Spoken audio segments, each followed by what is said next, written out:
Hey everybody, welcome back to another review of Star Trek Picard.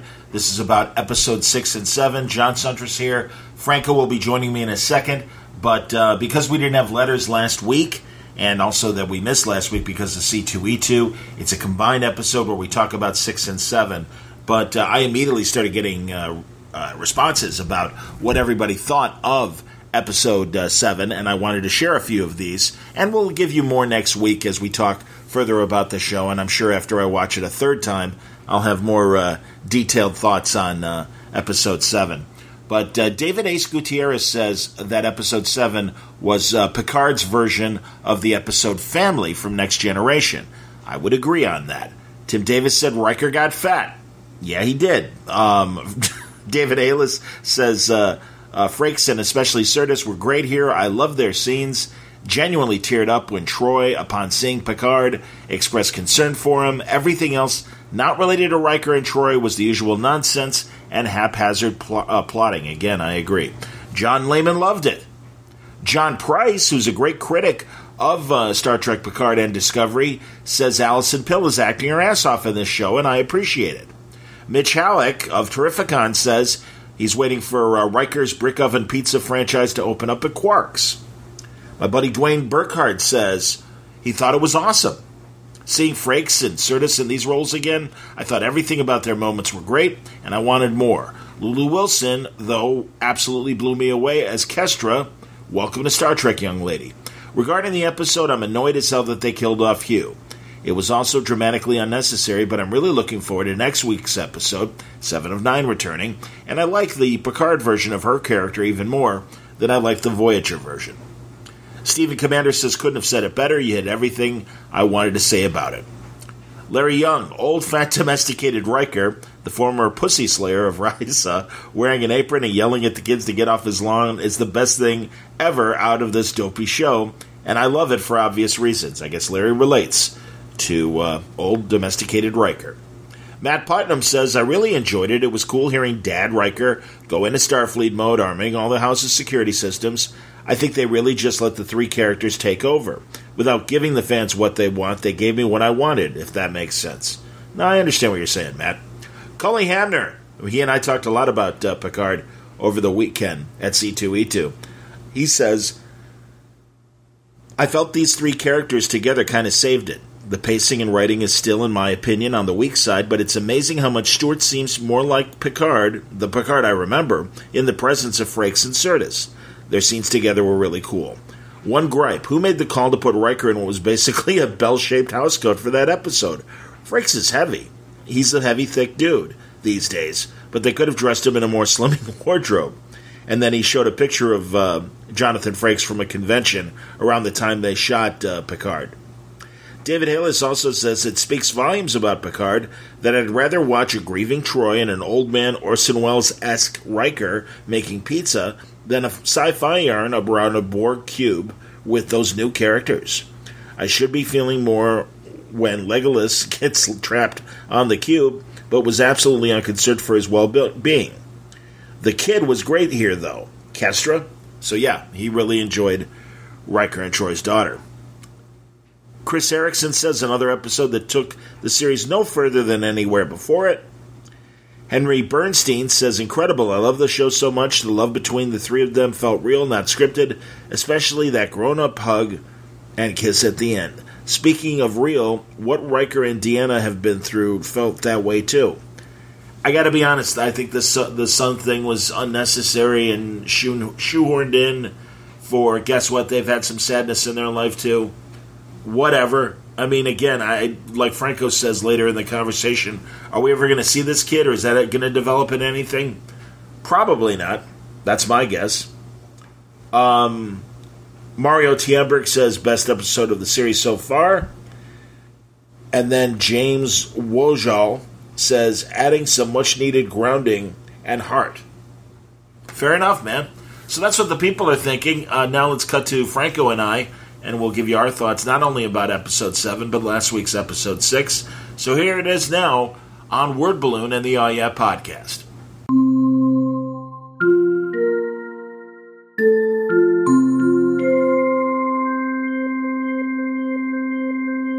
All right, right, it's time for today a double episode review because Francis and I were busy with C2E2. It was all your fault. So we got a full 90 minutes of Picard to pick apart today. Star Trek Picard. You gonna start already? Can't help it, man. You know. How are you? I'm kind of there with you. I think. How are you post C2E2? Good, recovering. Me too. Difficult. I know. Seriously, every year it gets a little harder, man. I'm serious. My legs have been killing me all week. It's like, oh man, come on, come back. Yeah, you tell yourself that you're not gonna do any extraneous activities, but it hurts. Yeah, it just hurts because of the hours and you're having a good time because you're talking to people, but you're talking to people till 12, 1 o'clock in the morning, and then you're up early and then getting ready and then the day all day long you're just talking to people and conversing with fans and drawing or whatever. You're doing panels and stuff, and I'm doing panels, and it takes a toll on you. Totally, man. No, I agree. In a good way. And like you said, it's all fun. It's a blast. But then, all right, back to work. And I mean, I think I told you on Monday I had my teaching, and I'm just like, all right, we're going to call it an hour early today. Yeah. Because I need to crawl into bed and just not think for a while. I thought I had gotten away with it because I know we're not getting a Picard right away, but I thought I had gotten away with it because on Monday, I got back home early. I got home about 11 o'clock, which is when I normally go to bed, and I'm like, oh, this is good. I can get a normal night's sleep before going to work, and I was in a great mood on Monday, and then halfway through the day on Monday, I just hit a wall. Sure. And my wife was like, you should really go to sleep early. And I'm like, yeah, I should. So I went to sleep at about 8:30. And wow, I know. When I do that, it's always trouble because then at 1:30 in the morning, sure, wide awake. Sure, fine. Wide awake. And I'm like, absolutely. So Tuesday was even worse than Monday. I understand, man. No, this is when I'm relieved that I don't have radio work until the weekend. It's like, all right, I'm going to need a couple days to recover. So I hear you. Well, anyway, but it was a blast. And, Star Trek related, there's a great article about the convention, and one of the massive highlights was... I was going to say Shatner, right? Yeah, Shatner, I guess, as he always does, he kicks ass at these things. But also George Omai Takei was there, and Walter Koenig was there as well. So... Didn't Shatner make some sort of news about being Kirk or not being Kirk anymore or something there while he was there? I thought it was a reaction to something he said on Twitter, but and it's... Oh, I don't know. And they made an article of that. I read that as a separate article, and I get it because he's 89. I mean, that's, again, Clint Eastwood's directing. Older. Well, right, exactly. Picard is 92 or whatever, of course, character. But and it's a shame because the only thing I was talking to Mitch from Terrificon, and I'm like, the only thing that I could see him doing where it wouldn't be a lot of strain, but I would love to see him do it, is like an audio drama of Kirk. And he could still do that because he could sit down and just, act from the chair and still be Captain Kirk. But then I was also saying, I don't know if you saw that on Instagram, I was watching Insurrection for the 50th time. And there's an actor in that I think would make an excellent Kirk if they would ever decide to stay with the character but cast an older Kirk as opposed to waiting for Chris Pine to turn 60. And that is, I've got his name here, Daniel Hugh Kelly. He was one of the... He was from Hardcastle and McCormick. Yes, he was. Yeah, I remember him. And I don't know why, but there's something about his face that if you gave him the right haircut, I think he would be a credible-looking Kirk. Oh, I'll give you that one. Yeah. He's similar enough, I would think. So, people listening, if you want to check my Word Balloon Instagram account, the picture's there from Insurrection. Or just watch old episodes of Hardcastle and McCormick. That was what was the older guy's name? Brian Keith? Yes, attaboy, Francis. Attaboy. Yes, indeed. Yeah. Of course, Brian Keith's greatest role on TV was as the Uncle Bill on Family Affair. Buffy and Jody. And his British. He sounded like he started smoking when he was 12, right? Absolutely. I'll tell you what, French. I don't know about these kids.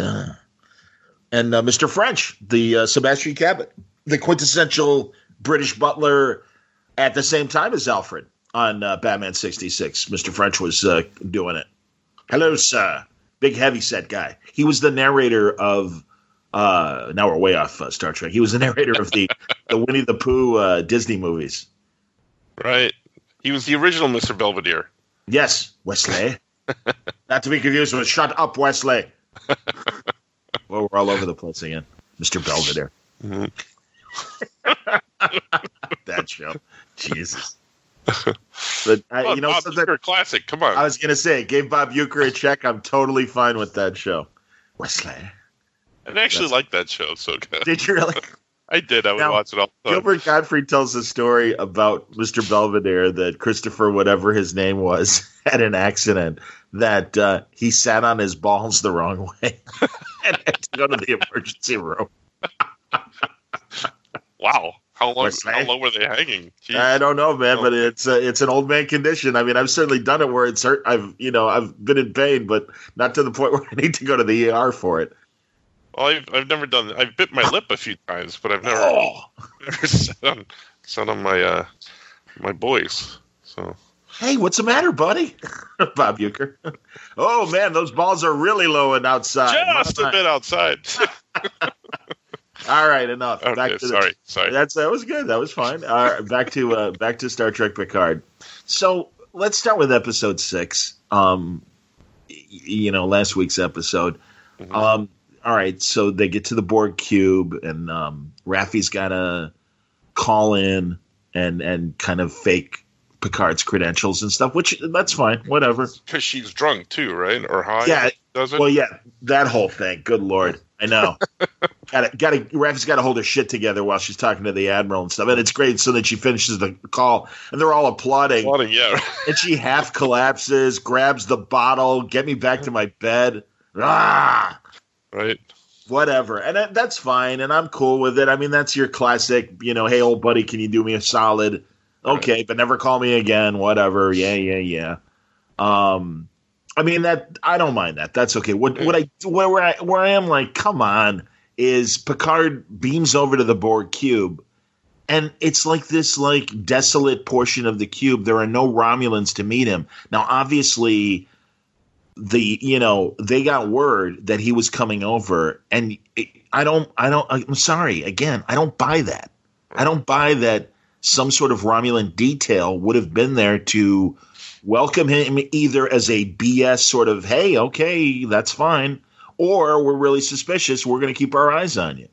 Now, at first I was thinking that, maybe it was intercepted by Hugh, and Hugh brought him there. But then I went back and I watched that part because I'm like, did I miss something? And I went back, and I'm like, no, the Romulans gave him permission, but you have to go to these coordinates. So I'm like, yeah, that doesn't make sense. Well, and again, fine, go to those coordinates, and I'm sure they were tracking him. But there was no one. Yeah, exactly. Yeah, it was just weird. It was just really, really, really weird. Now, I'll say a positive thing. I loved when Hugh and Picard saw each other. That was great. Yes, I did like that too. And I'll have more of that in the 7th episode as well. But yeah, and it was great, and they're both, oh my God, great to see you, whatever, and you get the bond. I totally understand that, and that's terrific. And the feels were there, and it was earned, and it's totally fine. And Jonathan Del Arco, the guy who plays Hugh, was wonderful, and it bums me out knowing. And again, we've already seen episode 7, and obviously the listeners have as well. That we only got Hugh up until episode 7. He's dead. Red dead. Yeah. But okay, whatever. And I have a lot of issues with Eleanor in that one too. Yeah. Yes. Yeah. I mean, again. Yeah. Go ahead. No, go for it, man. No, I was going to say let's continue on the track of 6 through 7 before we get to that. Okay. Yeah. I'm trying to think of. All right. So Soji, Narek has to bring out all of Soji's memories and everything, and that's fine. I didn't mind Soji's dream. Okay, I get it. That's cool. Again, more imprinted memories, and I anytime fake mom shows up to say go to sleep, cracks me up every time. Right. That always, don't worry, dear, you work too hard. And also, I like how there's almost like a Max Headroom kind of moment where her screen kind of reset, smiling before Soji went to, or after Soji went to sleep. That cracked me up. But I didn't appreciate the stereotype right off the bat with what's the captain's name again of the ship? Rios? Crystal Balls yeah. Rios? Wow, what Crystal Balls Rios. Yeah, when he's just because he's Spanish, he's got to have a soccer ball. Oh, that's true. Hello, I'm kicking my ball. Hello, football. That's what true. you call soccer? Yes. That's true. I totally forgot about that. And Agnes, man, I'll tell you, happy to sleep with everybody. Apparently, what the hell? Wow. Yeah. She eats everything and sleeps with everybody. I'm telling you, man. You got Grandpa Maddox that she's sleeping with, and now she's sleeping with Pele Rios. What the hell? Jesus. That's fine, whatever. But and again, combining 6 and 7. I get. Well, we'll get to it. I guess we'll get to 7. Yeah, it's got kind of mashed together because I saw them one right after the other. I saw one day before yesterday. Oh, okay. 6 or yesterday, and then the other one this morning. Sure. So they're going to kind of get mashed together for me. Well, and again, Patrick Stewart said from the beginning, even though it's being shown episodically, this is one long story, one long movie, 10-hour movie, and I'm like, all right, whatever.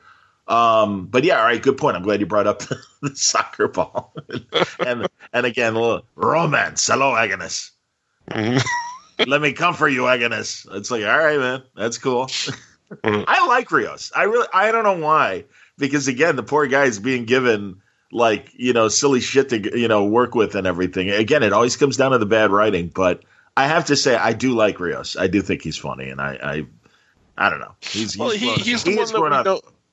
I was going to say he's the one we know least of, so I haven't really quite made up my mind. I'm kind of liking him, but the fact that he's almost stupid as well, because one of the nitpicky things that bothered me is he knows Raffi better than he knows Agnes, but yet he's like, oh, I think Raffi's a spy. Right, Raffi's a spy, or at least being tracked or whatever, something's going on.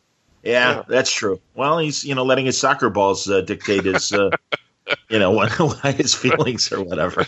I'm being led by my soccer balls, Raffi. I don't know. And again, through episode 6, I don't know what it was, but I kept picturing Old Man Logan with Picard for some reason. Like I kept seeing that Old Man Logan character, Professor X, old, decrepit, in the back of the pickup truck, not being able to move, type thing. He is dying, and I guess, but yeah, he is also so naive throughout this whole thing. Right. And just so trusting of everybody. And I get it from a story standpoint. Yeah, but as a starship captain who's had years of experience in this, right?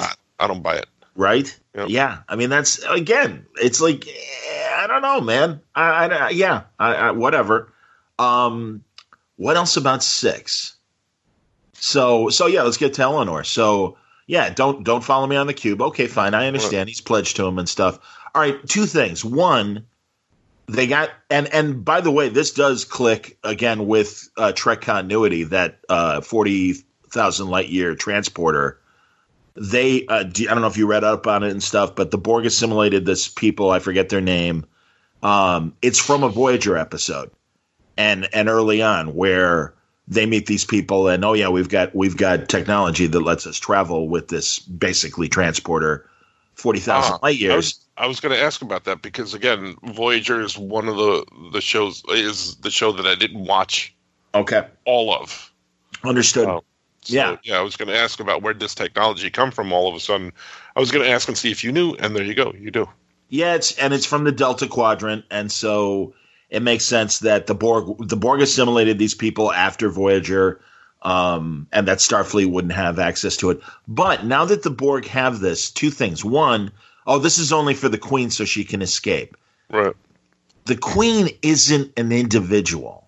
The Queen, or I get maybe she is, but I always personally felt watching the movies and Voyager, because the Queen shows up a couple times in Voyager too, that they construct a body for the Queen when they need it, but essentially that she's just part of the hive. And I always took it that the Queen was another subroutine of the Borg. And that when they need to physically manifest her or whatever. But if she wanted to, she could. In fact, she does escape even what happens to her in First Contact, because then subsequently, or no, is First Contact after Voyager? No, it's before, or it's before. Yeah, it has to be before. Of course it is. Yeah, because I got confused for a second, because when Admiral Janeway shows up in Nemesis, she's Admiral Janeway, and it's post Voyager. So we first see the Borg Queen in First Contact. She's diddling around with Data, playing with his soccer balls, and then and with Picard and Locutus and everything. So first, she doesn't need a transporter to get away, because again, she manifests herself whenever is needed. I understand that her physical body was destroyed in First Contact, but then she shows up 2 times in Voyager and stuff. So great 2-parter, Dark Victory, I think it was called, and the Voyager finale. The Queen shows up as well. Okay.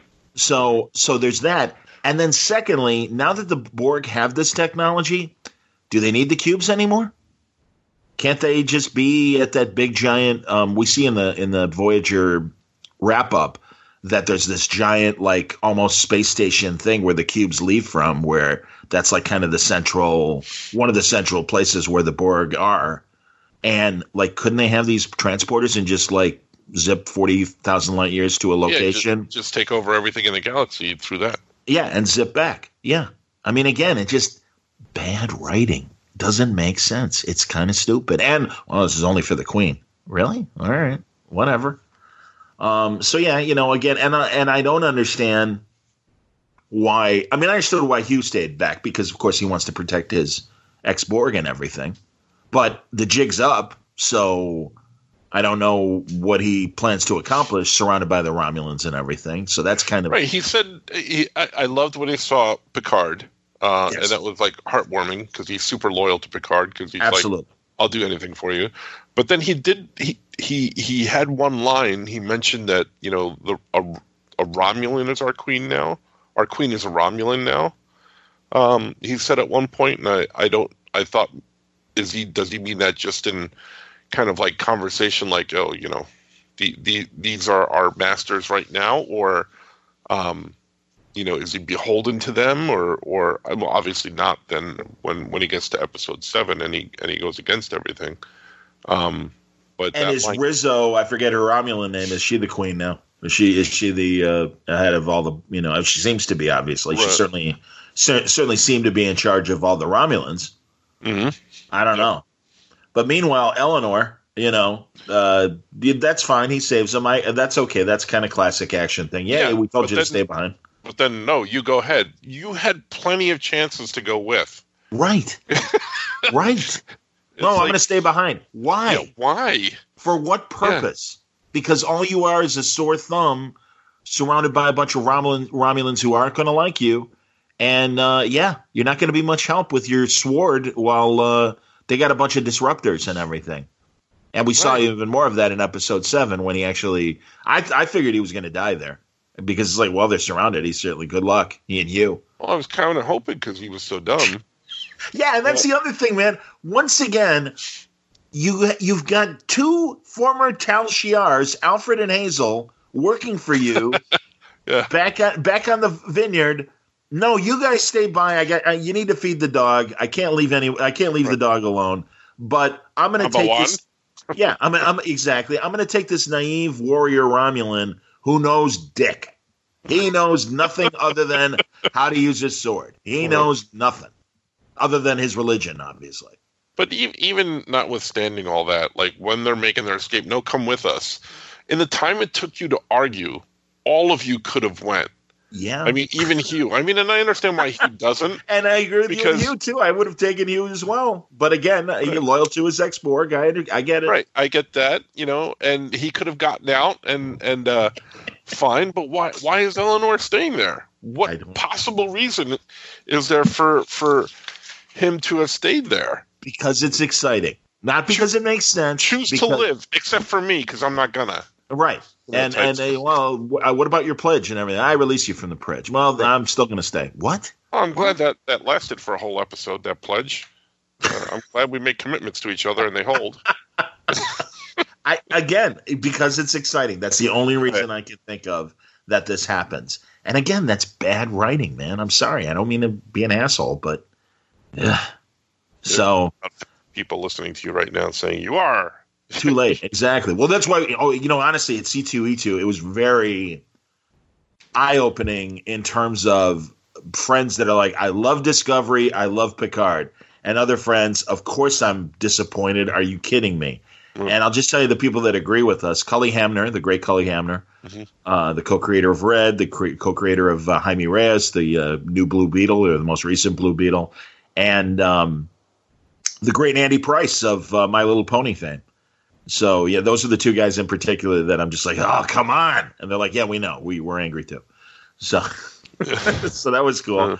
And Tom Zoller, who I always liked of Love and Capes fame and fun cartoony stuff, he's like, I got to tell you, man, I'm having a great time. I'm digging it. And I'm like, okay. I did have a number of people come up and say that they listen to us. Me too. Did I tell you about my lunch? I had our buddy Wayne. Yeah, go ahead. Yeah, from Canada. So before the show, Thursday afternoon, before we went to the Hyatt, we have lunch near me because he wanted to go to Chicago Comics, and we're eating at this restaurant. And of course, I'm louder than hell. I can't help it. And this Irish guy comes up and he's like, "Pardon me, are you John Suntress from Word Balloon?" And I'm like, "Yeah." And he goes, "Listen, I'm a little confused. Not sure exactly how you feel about Star Trek Picard. Can you maybe talk a little bit more about it?" I'm pounding the table laughing. I'm like, that is fantastic. Absolutely jamming. And he was great. He could not have been sweeter. He's like, I really like the podcast. Maybe a little too much on Star Trek Picard. And I'm like, yeah, no, I get it, man. Much like Rios's emergency hologram, medical hologram. What the shite? That's another thing I want to bring up. But did you tell him that he could skip these episodes if he wanted? Right. Well, of course, everybody has that option. No, I'm like, jam away, my man. It's all good. By all means, make fun of me. I got no problem with that. Right, the hologram. Okay, let's talk about the hologram. Yes, please. Holo Rios, or whatever his name is. Yes. At the end of episode 6, is it? I can't remember when. But doesn't Raffi say where's the emergency hostess hologram or something like that? The hospitality one. Go on. Yeah, and nobody appears. Did she shut him down, or because the doctor one, the emergency doctor one, shows up at the end when Agnes is foaming at the mouth? Right, in 7, yes. Right, but right, Raffi, she says something about some sort of emergency and nobody shows up. Oh, I didn't remember that piece of dialogue, but I do like that. Once again, this emergency hologram is always like 20 seconds too late to do anything. Other than say, hey, guess what? Apparently Agnes is in a coma and she's foaming at the mouth. Great. Yep. What's the nature of your emergency? Oh, you're dead. Okay. Well, we'll come back. In a coma, I guess. And I saw the teasers, obviously, for next week, so Agnes survives her coma. But, can we have more gross things coming out of Agnes's mouth? First of all, Commodore O gives her the mind meld and she vomits from that. All that sushi gone. Yeah. Exactly. Yeah, exactly. So, and then at the end of the episode, like she said, I'm assuming racked with guilt, she's trying to kill herself. But again, or sterilize the tracking bugs in her, because then at the end. Oh yeah, of course, yes. Well, that's yes. Make believe Spock. Eric, yes. Yeah, he can't find them. On his little. Right, that's true. That's true. Yeah, that's a good point. But again, now let's go back to the mind meld. So we get a bunch of flashes of images, and if you rewatch the mind meld images and then see the teaser for next week, Commodore O is in some sort of hood, and then in the teaser for next week, there's a circle of Romulans / Vulcans. Who knows? They're wearing the hoods as well. So all that's connected. But again, is she giving these images to a human? And you should rethink your point about helping Picard because this is how horrible Maddox and everything is. Or did they trigger a subroutine and Agnes is still a robot? And Right. We don't know. No, I have to admit that I'm space racist, I think. Go on. Because I can't tell the difference between Romulans and Vulcans anymore. Because I didn't know that she was a Vulcan. I mean, I kind of knew she was a Vulcan, but when they show Romulans, when I first saw Eleanor, I thought he was a Vulcan, not Romulan. I just can't tell the difference between any of them anymore. Well, because I know Hazel was pointing out Alfred's head ridges, and that he's from a certain area of Romulus that they have the head ridges. And of course, because Commodore O is considered a Vulcan on Earth, I thought maybe she was a secret Romulan. And of course, they look similar enough because they were once one race. So, right. She could pass, in very racist terms. But, I don't know. But also, I don't believe Romulans have the mind meld ability, or was the mind meld technique taught? I'm not certain of that. I'm not certain, but I'm assuming that maybe she is a Vulcan that has decided, no, this doesn't make sense. I'm going to throw in with these people in the same way that Belarus from Star Trek VI is absolutely a Vulcan, but she's throwing in with the Romulans and the Klingons to screw up the beats. But that brings up the question. So she tells Agnes to eat this thing so we can track you. Basically, yep. You have to bite it. Yeah, you got to chew it. Then how does new Spock or Romulan Spock know to follow her? Did his sister tell him? Yeah, I'm guessing. Did Commodore tell the sister? Sure. Is that what it was, or I'm how assuming, do they know? Yeah, I'm assuming that's all implied, given that I'm sure she's been in constant contact with Commodore O. I'm okay with that. I mean, they established that she's sending Rizzo. I can't remember her real Romulan name to the Romulan cube and everything. I love people that are trying to listen to this and follow us. Which one's Rizzo? I think they're. Oh no! I think I'm sure if you're a hardcore. First of all, if you're a hardcore Star Trek fan, you might be interested in this. And secondly, yeah, I think they're on page with us. I think they get it. Did you catch the two? I don't know if they were two references, but one was definitely a Star Wars reference, where Agnes is when she says, "Oh, what are we going to go hide in an asteroid over there and then be swallowed by a giant monster?" Yeah. And I was like, "Oh, I caught that Star Wars." That's all right. Yeah, that's okay. I'm cool with that. Yeah, and then right after that was a reference to Guardians of the Galaxy, where she says, "Point that to Earth and press play." I don't know. Maybe that might be a little. Oh, that's interesting. On my part, his mixtape or whatever. Yeah, but it might be a little reach on my part. I don't know. Yeah, whatever. That's fine. I'm okay with that. Nah, and that's why again I do have enough of a sense of humor where it's like, right, that's cute, that's fine, that's cool. Uh-huh. I'm not gonna harp on that. No big deal.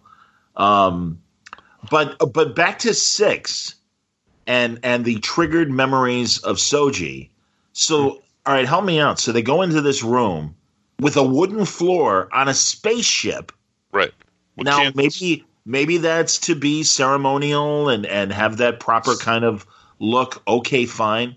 But then, it triggers the memory. I love the shot of mannequin Soji.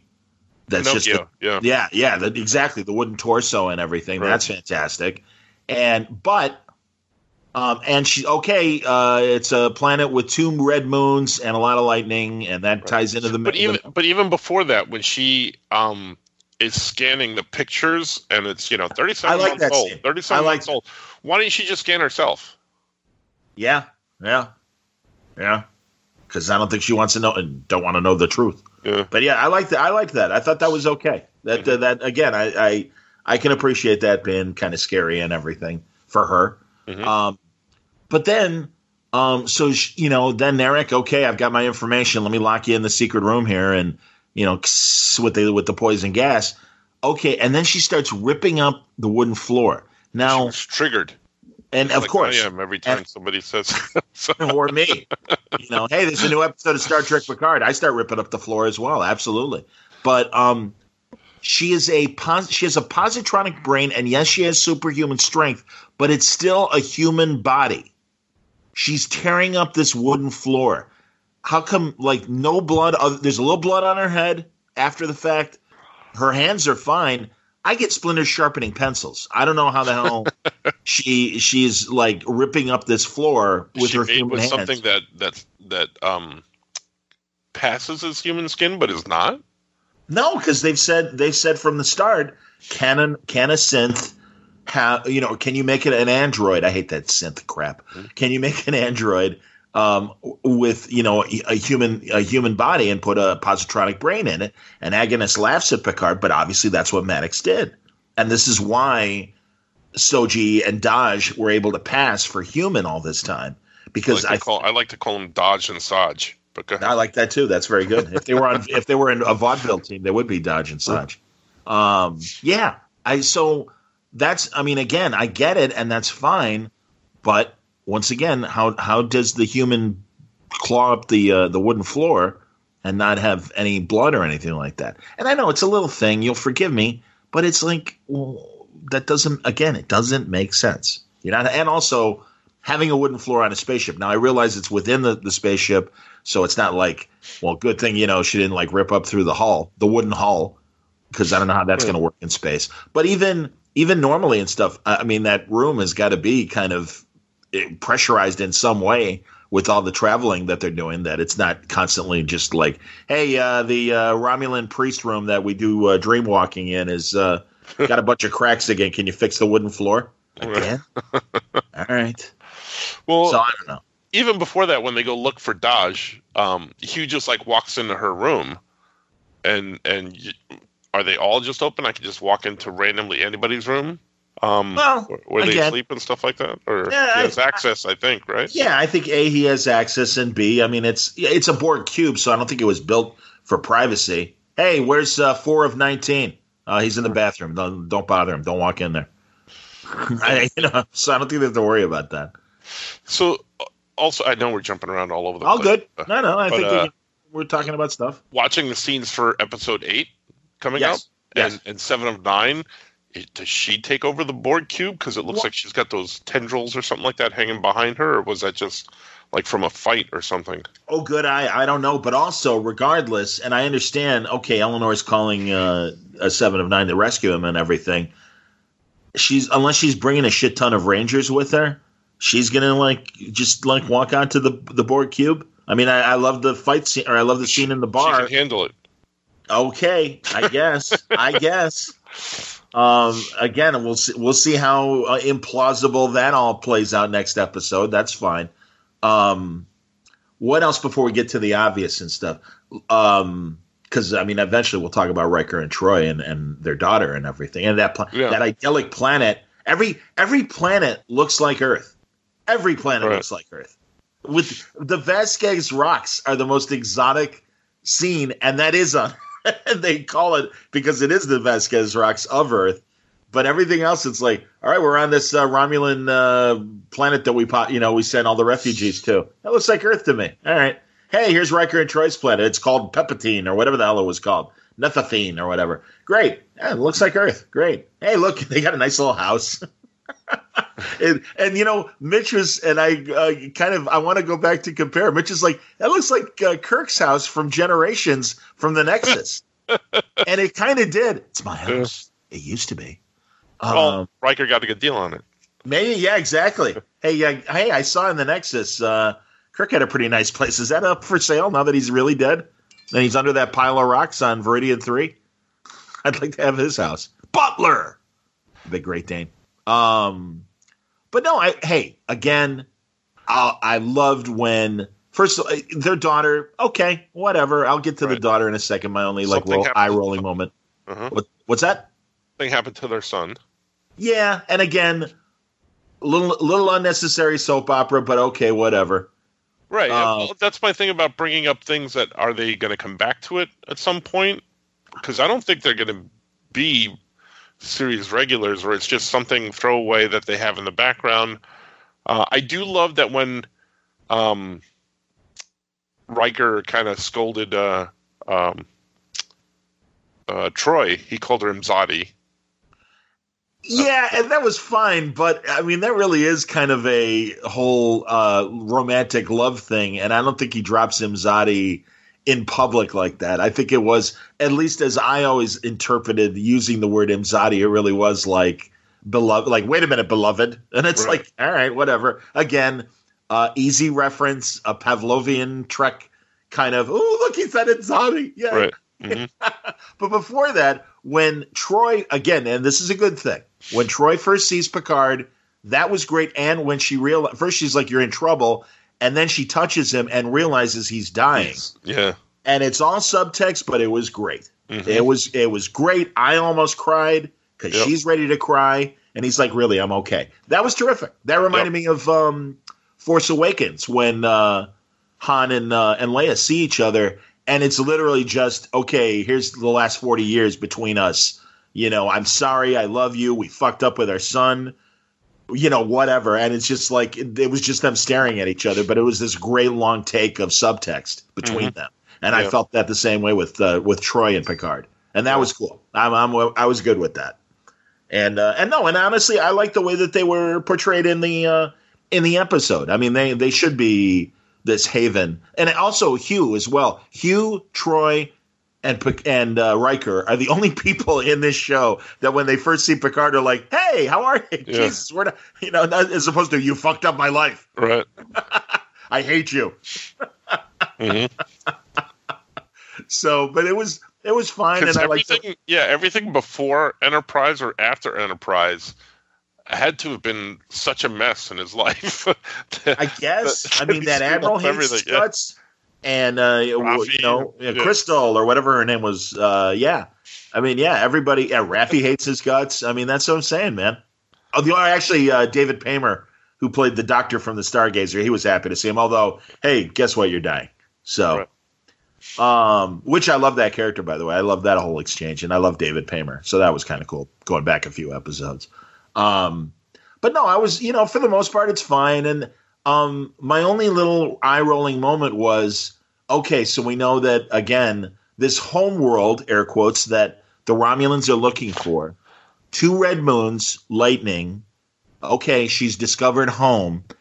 Where is this thing? And again, Mitch, Mitch and I talk off the air about this almost as much as you and I do from Terrifica. We should just bring him on the air next time. Yeah, really, if he had time during the day and stuff. We should, but we never know when we're recording. So, but Mitch made a good point that maybe the fact that all this stuff is so in ancient Romulan history, maybe it goes back to a time when they were still one people with the Vulcans, because this homeworld, this captain that we never see, but that Riker's daughter continues to refer to, our friend, blah, blah, blah, used to be in Starfleet, older than Picard. Okay, great. And while they're trying to figure all this out, the kid's texting the captain under the kitchen table. And it's like, oh, this is a real mystery. We don't know. And then she whips it out. And again, this is where I roll my eyes. Well, it's this planet. It doesn't have a name. It's in the star system. Tee-hee, I already figured it out. And it's like, all right. Again, because it's a cute moment and the kid solves the problem. Almost in a Wesley. But it's also, exactly. But they set it up that way because of, she's still playing along and making up languages that the brother, made up, and so she's like super smart kid, and but it was a little eye rolling, because also, where is this planet? Because the whole thing with the Federation and the Romulan Empire, that whole neutral zone, that was all established because as both groups, the Romulans and the Federation, were exploring space, they encounter each other where the Beta Quadrant and the Alpha Quadrant meet. So I would think if this is a Romulan homeworld, it's within the Romulan Star Empire, unless it turns out that no, this does go back into ancient Romulan history when, again, Vulcan is in the Alpha Quadrant. So maybe it's an area near Vulcan where this homeworld is. That's the only explanation I could think of until we get more information, as I'm sure we will in subsequent episodes. But it's like, it's this super secret thing, and it's like, all right, and again, maybe that is more plausible that the Romulans then don't know about this world because it's not within the Star Empire. I'll agree with you there, I think. Yes. Yeah, did any of that bother you when they're like, oh yeah, hey, Captain Captain Offscreen seems to know where everything. Yeah. Well, this whole episode felt like a big nostalgia episode. Oh, totally. With Riker and Troy, and it felt good to be back with them and the crew and like when she was telling him, treat it like we're at the in the ready room. In the ready room, yeah. And Riker's the only one who's like, you're kind of an idiot, but I like you. Yeah, but I wouldn't expect anything less from you. Right. You don't. Nobody else would think you'd have to do this, but I know you better. You're going to do this and everything. Yeah, it was fine. No. I thought it was fine. And again, I think they all responded like they should. Hey, I'm in trouble. All right, shields up. Yep. Hey, Romulans are after me. Fine. Let's again, let's invent some bullshit technology. The anti-cloaking whatever. Yeah. Okay. Thanks. I loved all that stuff right up until they went to that old man park bench by the water and they had their arms around each other. It's okay. I like that too. Actually. Yeah. But again, they're like friends sitting there, and yeah. It's that Bridges of Madison County planet that they are on. That I'm just like, okay, all right, that's an alien world. They even have rabbits. They even have rabbits on the goddamn. No, unicorn rabbits. Yeah, were they called unicorn rabbits? I don't know. Something like that. They have a venom sac. Ooh. Yeah. No, I didn't. We're going to eat pizza and die from it, Mom. Yeah, I'm not dense, all right? I know what I'm doing. I got my busted compass, but I know what I'm doing. Jesus. Too goddamn funny. So, yeah, there's that. Yeah, I apologize, everybody. I will. I should put up an image of this episode and give people a chance to do some feedback.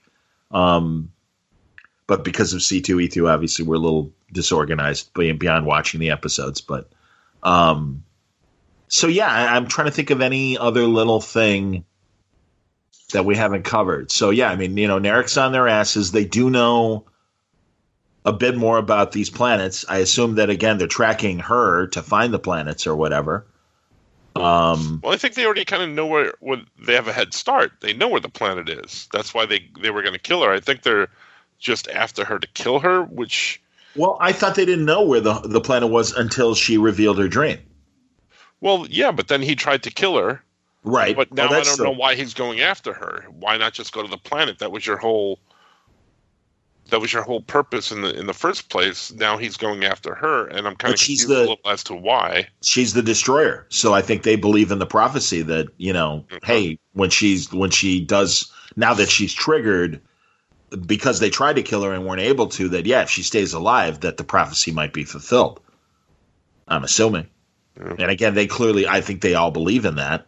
And again, with the trailer for next week and stuff, you see some more Romulan mysticism with this group of hooded Romulan women and stuff in the circle. So I don't know. Now, is Eleanor going to stay behind and take over the cube, or no? I think now that he was gone, because I was upset that he was gone.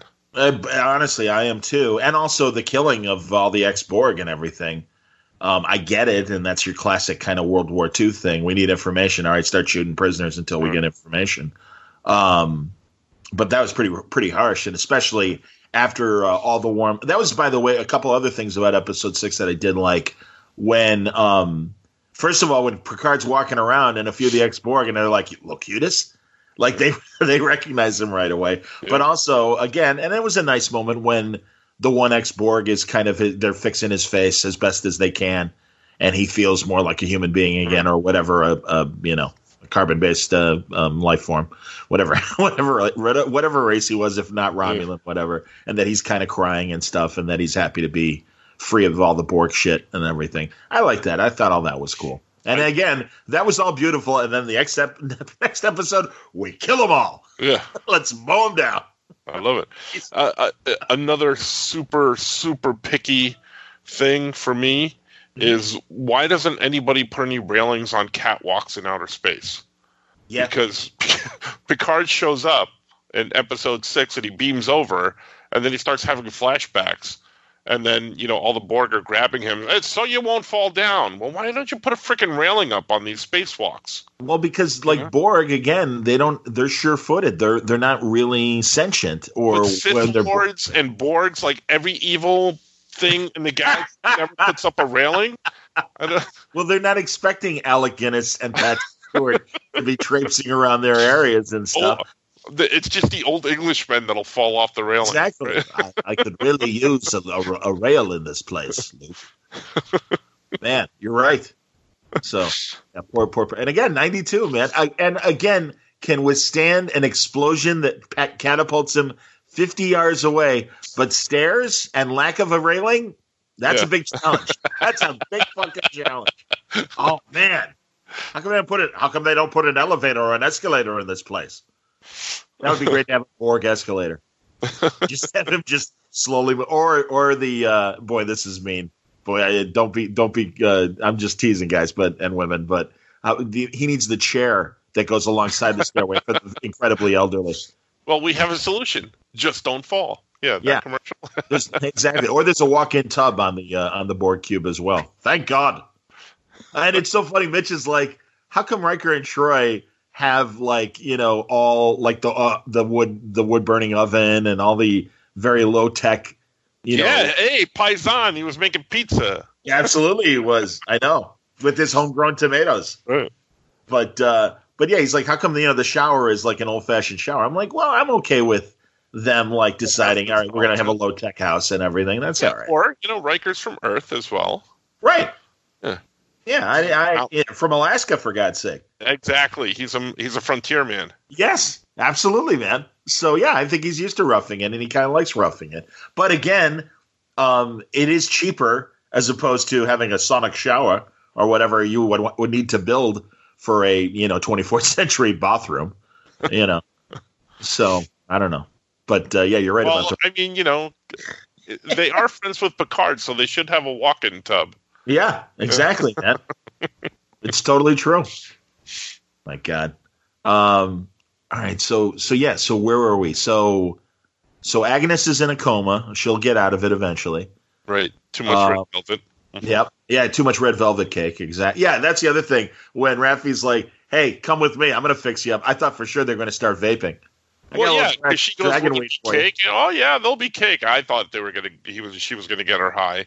Well, maybe it's an edible. Wow. We don't know. Exactly. I was going to say. That's what I said to Mitch. I go, maybe the cake was dosed, and we don't. Well, no wonder she was so high. She had like 7 pieces of it. Yeah, I had 3 pieces of cake, man. I want more cake. I'm totally tripping right now, Crystal Balls. Jesus. Where's your soccer ball? Crystal Balls. His name's Crystal Ball. That's why. So I forgot. We want to call him Crystal Balls. Jesus. All right. So yeah. So they beam back on the ship. Soji and Picard, and and they're gonna head to this planet. They know where they're going now, and Narek is still after him, I assume. Eleanor's stuck in the Borg cube waiting for 7 of 9 to rescue him. I'm glad we found out a few episodes ago. I'm glad we found out so much about Raffi's past and her son, because that's been playing into things a lot. I'm so happy about that. The only thing I can think of with that is, and maybe it'll be something they explore in season 2, is that Raffi's daughter-in-law is Romulan.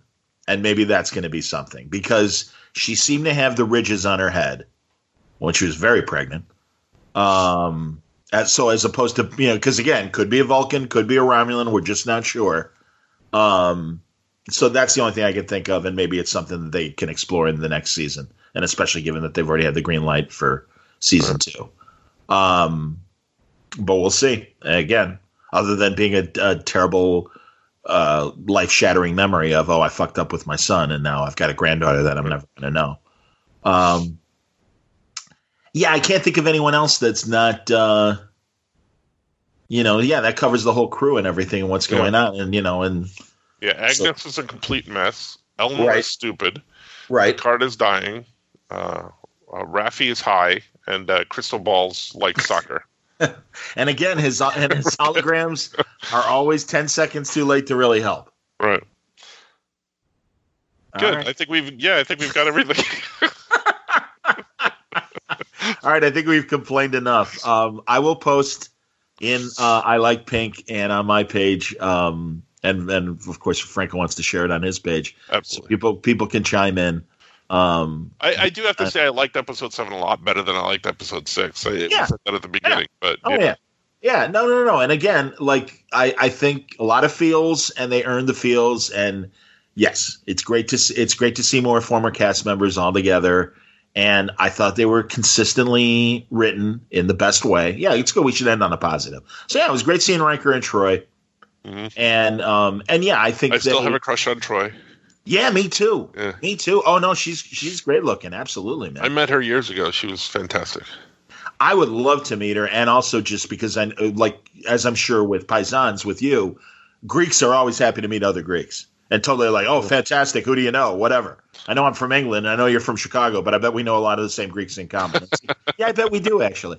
So yeah, I could, I would love to meet her sometime, and that's why. And Frakes was going to come to Terrificon, but schedule conflict, so he had to cancel. So he's not. I didn't realize that. Yeah, even before Mitch was going to announce anything, it was like, I got a conflict. So, dude, I certainly hope that the coronavirus, as it's already canceled, or they haven't canceled Emerald City. No, but they so canceled. many. Reed Pop canceled a London show that they were doing. But Emerald City is next weekend. Still on next weekend. Major publishers, a lot of artists. Yep. Between publishers and artists, somewhere I think I read like 70 people or publishers have pulled out. Artists and publishers have pulled out already. Yeah. Well, and again, Seattle, there are a lot of, like, it's close enough to Portland that it's probably a car ride away. And although Seattle is one of the hotbeds of where Corona has really exploded, or Washington State. Yeah. So yeah, because people are like, why don't they just cancel it? And it's like, well, I kind of, even from a morale thing for people that are like living there and stuff, and it's like, I get it in that sense. Did you see the James Bond movie got pushed back to November?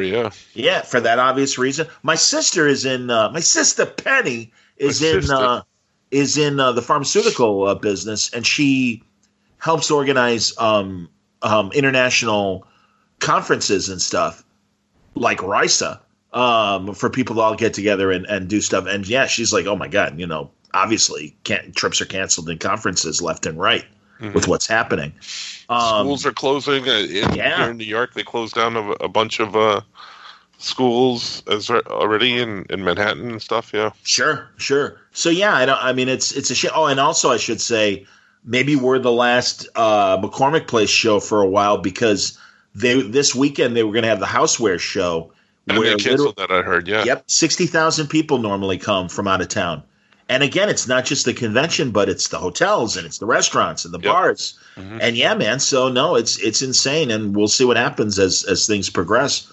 But geez, yikes. Yeah, I thought we were going to end on a good note. Thanks. Yeah, I'm sorry, man. Exactly. So keep washing your hands. Don't touch your face. I haven't been touching my face. Yeah, nobody asked you. Thanks for telling us that. Don't worry. The vaccine's on the way, and then of course the CDC. Yeah, it's about a year and a half away. But okay. Yeah. Well, I hope everybody stays safe and absolutely. And wash your hands. You have to do what you have to for you, and sure, they get it. But yeah, and speaking just from an artist perspective, a lot of income for artists comes from these shows, and if people aren't going and people have to pull out, maybe consider going to their websites and maybe consider buying something. Absolutely. And also, I was kind of kicking around the idea. I was talking to Fred Van Lente and Ryan Dunleavy last night, and I'm like, things really, really do get bad. We should organize some sort of, like, on Skype or Google Hangout or something like that, little mini con of, like, get a bunch of people online and also let people talk to them and stuff, and we'll do like an online convention or something. Yeah. And totally free and everything, but like give a chance for fans to talk to creators and maybe do some business. Hey, go to their Etsy site, go to their website and drum up some commission business. Absolutely. Either that or I was talking to Sarah Richard last night, and I was thinking of starting my own convention called BubbleCon, and everybody comes in a bubble suit. I understand. Absolutely. Like Not only Bubble Boy, that terrible comedy, but the original Bubble movie, The Boy in the Plastic Bubble. Yeah. With John. Faster, Sandy. Faster, Gina, faster. It's so weird. Because he's watching a horseback ride while he's in the bubble. Right. But I love that line. It's so weird. Sure it is. Robert Reed, the dad on that Boy in the Plastic Bubble movie. And I want to say Shelley Fabre was the mom. I'd have to go back and Robert Reed, Mr. Brady? Mr. Brady was the Boy in the Plastic Bubble's dad. I did not remember that. Absolutely, man. I love that movie. I believe it's still on YouTube. I believe it's a very shitty copy, but I'm pretty sure it's like on YouTube or whatever. Dick Clark produced movie. How about that? Yeah. Telling you. All right. All right. So once again, we started with tangents. We ended with tangents. But that's what we do. Absolutely. So, good Franco Clanco review of Star Trek Picard, Episode 7. We got 3 more to go. Do you think it's going to end? I hope the story ends, and certainly I'm sure there's going to be some little dangling thing to lead into the second season. But that was another thing Mitch and I said. And he's like, you think there's going to be an ending? I'm like, I hope so. I mean, at least to this initial mystery, I would certainly hope so. I would think so, yeah, right. Well, but then again, Patrick Stewart's like, really, this story, if we're allowed to do it the way we want to, is really going to take 3 seasons to tell. And so, and again, my feeling is that eventually they will, much like Kirk in Generations, kill off Picard, and then the crew will continue to do stories at some point. That's my belief. They'll rechristen the ship the Picard. Exactly. Yeah. Maybe. Yeah. Exactly. Maybe the ship becomes Picard. Exactly. I don't know. There you go, though. All right, man. All right. Well, until next time. We'll see you next week. Yes. Live long and prosper, and enjoy some good fire burned oven pizza. Tomatoes. Code red.